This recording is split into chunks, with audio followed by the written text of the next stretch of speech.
challenges that the world faces, especially in the light of a pandemic. My way of life gives India Pradhan Sewak, who believes in vaccine Maitri and ensures that in the pandemic, 160 nations across the world receive pharmacological support when they are in dire need. My way of life gives the nation a Pradhan Sewak who does not profit from the misery brought upon by the pandemic.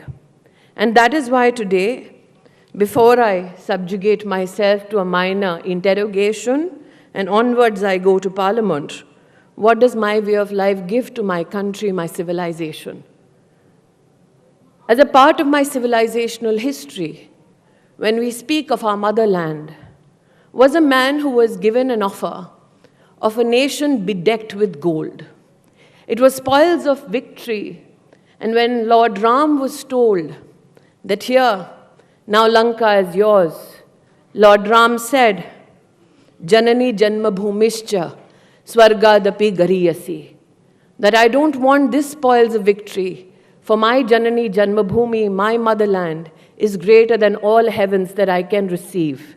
My way of life gives a Pradhan Sewak who resolutely stands with the future of India, and not an entity that at the feet of our colonial past begs for political mercy. So ladies and gentlemen, for your courtesies and for your reflection, may I leave you with the words of Swami Vivekananda, who when he spoke about India and our way of life, he said, "She is awakening, this motherland of ours, from her deep, long sleep. No one can desist her anymore.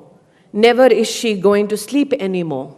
No outward power can hold her back anymore, for the infinite giant is rising to her feet." New India, ladies and gentlemen, is rising to her feet.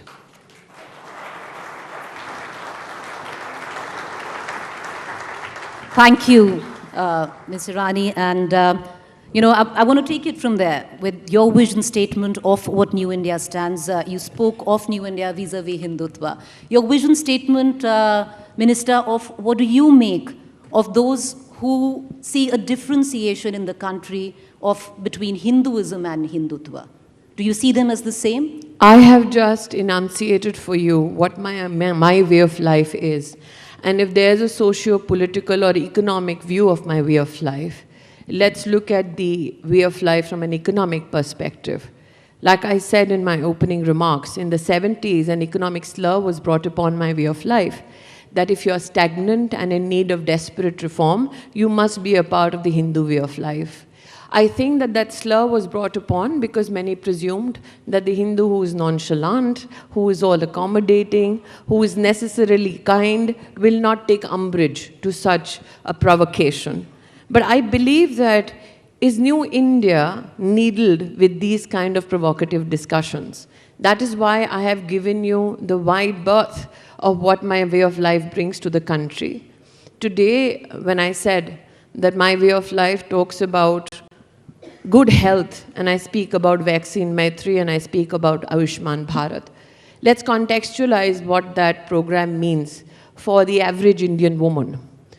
Under the Ayushman Bharat Yojana, and I've said this multiple times, 31 crore Indians have received screenings for cancer free of cost, of which 17 crore are Indian women who have screened themselves for cancer of the cervix and cancer of the breast. Now, pre-2014, if you spoke to anybody about Indian women in the rural landscape or in the poorest of the poor having the capacity to have a conversation around the cancer of the cervix, you would be told that this conversation will not be a part of regressive communities. The fact that these 17 crore women stepped up and utilized a healthcare program so that they could get screened means that these women were aware of the challenges and were waiting for a workable solution. And I think that is my way of life. That is New India. New India provides 800 million Indians free food in a pandemic for not only 2 years, but post-pandemic, so that things stabilize, provides them additional support for this 1 year as well. New India provides close to 90 million women in self-help groups credit worth $32 billion every year to manage. And that is the New India I'm extremely proud about. And I'll not be apologetic about that new India just because I'm a Hindu.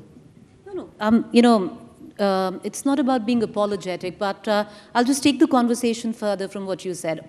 Let me put it this way. What is your vision document for the Indian Muslim? You're also a minority affairs minister. And I would reckon in the country, there could be a set which maybe feels a little intimidated by the masculinity of Hindutva that we talk about. Maybe that's why they have a female minister in that particular segment. But jokes aside, I'm married to a micro-minority community member.